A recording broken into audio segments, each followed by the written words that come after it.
Get over Feel like a rock star. Hello, everybody. Sorry we're a bit late. We're being interviewed. Welcome to the panel. My name's Gavin Blair. I'm one of the guys who co-created ReBoot. Thank you. And with me today are Sharon Alexander, voice of Andrea, Shirley Millner, voice of Hexadecimal, and Garry Chalk, voice of them all. Thank you, a polite rounding of cheers. Thank you so much. Now, typically I didn't plan anything for this panel, and we're in a barn full of people. Oh my God. I was just going to do the regular Q&A thing, so if you can just shout up, unless anybody has anything to say. Anybody want to say hello? Well, I think first of all, before we do anything, I've got to say, I've been looking at a lot of the costumes and stuff that are out here, and I'm going, yeah, baby, ReBoot's still alive. Look at that, we got Bob over there, we've got Andrea over there, we've got... Stand up. Everybody listen, it's Mike the TV. He's right there, yeah, baby. And he's got somebody in there somewhere. Oh, there he is. Oh, look at this man. That's Bob. That kicks I'm loving ass. it. We're rocking. We got another Andre over there. Where's Bob? We've got a Bob over there. I see a hexadecimal hiding somewhere at the back. There she is. They got a hex. How often do you see a hexadecimal costume in one of these things? Not very often. But I just want to, and another Bob over there too. Yeah. That's Enzo, Gary. Oh, so is that Enzo? You look a little old for an Enzo, but hey, the Enzo is very cool, man. That's very cool. Yeah, look at Mike. Mike's going to be doing all the announcing for us today because he is the voice of the show. And he has a bucket-o nothing. Heather, you're talking about your dollars. But first off, ladies and gentlemen, thank you. Thank you so very much for being a part of this. Thank you for coming out, and thank you for watching and supporting the show for all these years. I know, as for myself, I'm very proud to be part of an iconic production. The first CGI TV series in the world.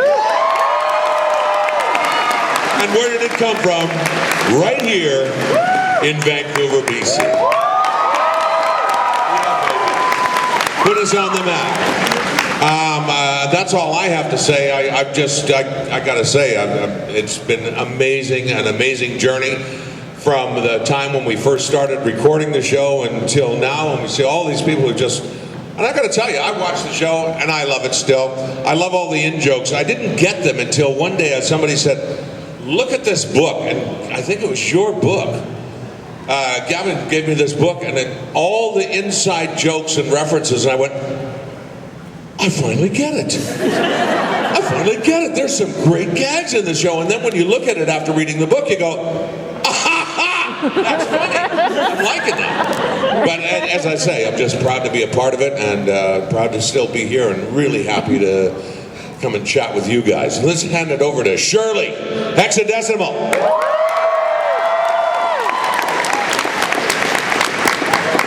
Well,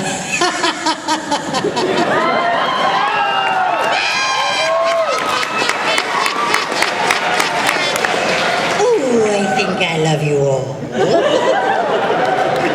Especially you. Anyway, I would like to say I'm sorry to all the parents and the little ones that I apparently gave nightmares to.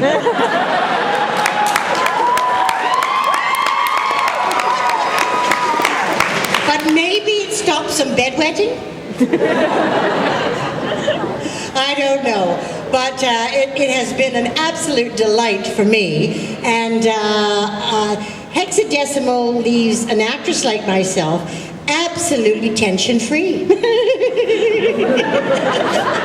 I've explored every facet of my personality, and Gary's, and Gavin's, and Andrea's. And yes, the world of Reboot has been absolutely phenomenal. And like Garry, I didn't get all the jokes either.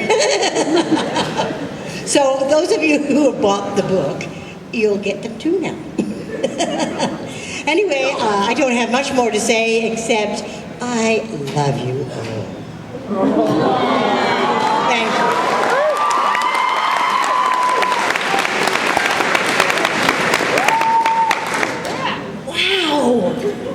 Wow. Okay, Reboot was the very first job that I ever had in the voice world, and it was because of Garry, Mr. Garry Chalk.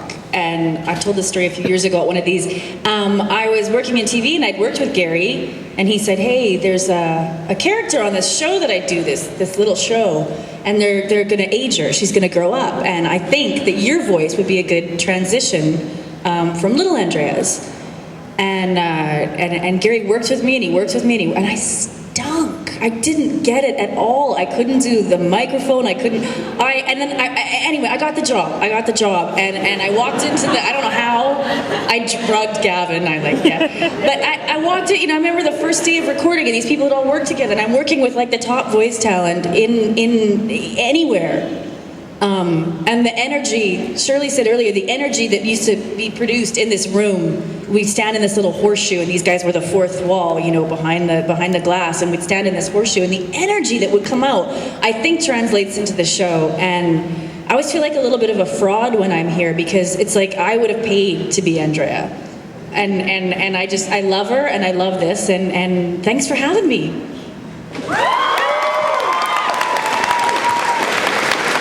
I'll never forget those, wow. That's the energy we're talking about. They used to call this, this is what's called in technical terms, in voice lingo, vocal pressure. I have apparently really good vocal pressure, and in that I can make the air hit that diaphragm in the microphone, but sometimes it comes out a little loud, so I'm sorry for that.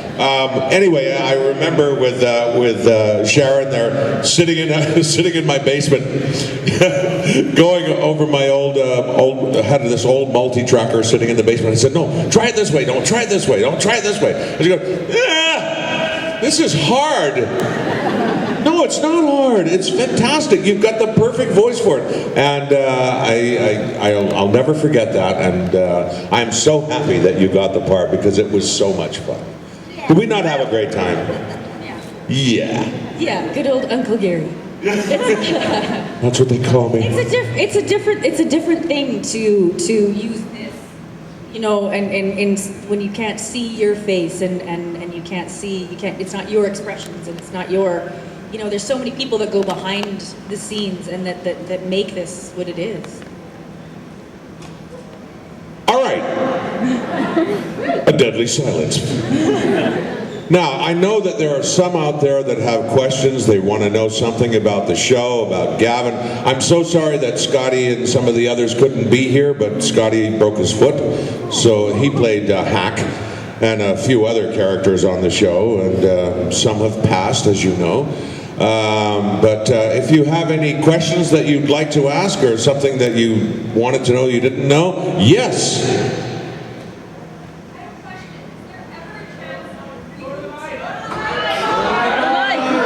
Microphone, there's a microphone there.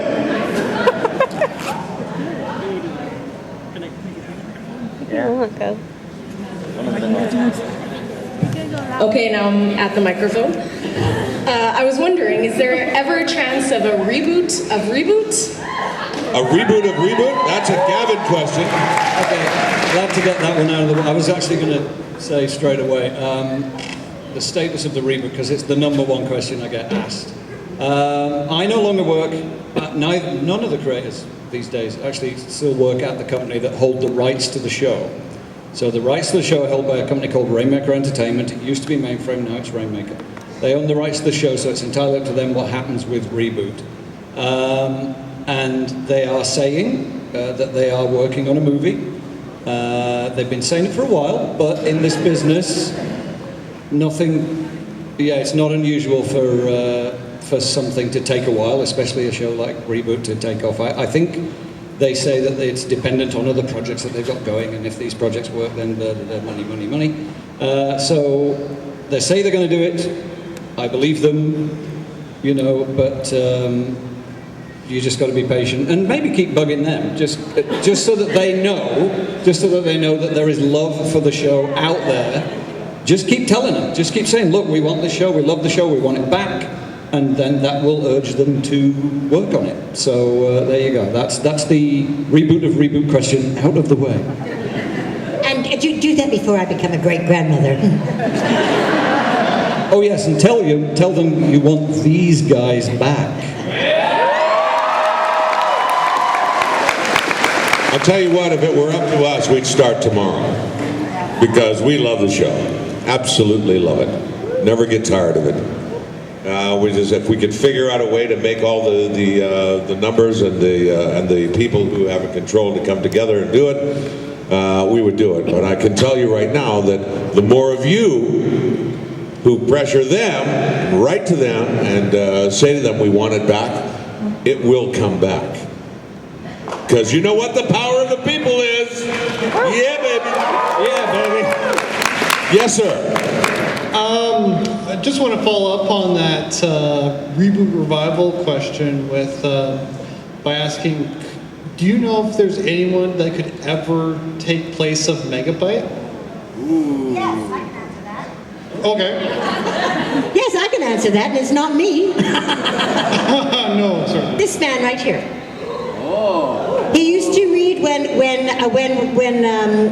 Tony wasn't there. Okay. Gary would do the voice of Megabyte, and he was brilliant. I'm sorry, could you demonstrate that, please? So, hack and slash, who have you brought me here? My, what a delightful little sales that you are.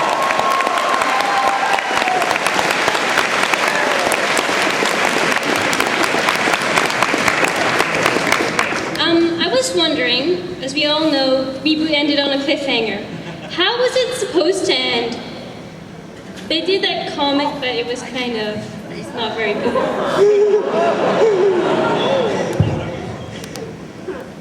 Well, all of you think that Hexadecimal was wonderful, right?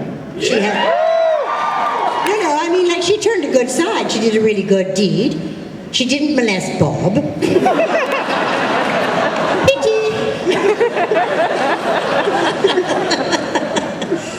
But in my dreams, somebody said, Hex isn't gone. She's in cyberspace. And guess what?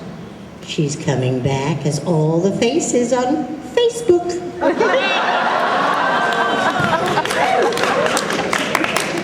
That's brilliant. That's good. I'm stealing that. No, it wasn't. It was never intended to be a cliffhanger. Just so you know, we actually had at least one more episode planned. Deals collapse, companies back out, money goes away. We had to reduce the length of the show, and it ended on a cliffhanger. Sorry. But as for how it should have ended, maybe I'm going to keep that to myself in case Rainmaker want to come to me and ask me, and so yeah, I'm keeping that one to myself. Oh.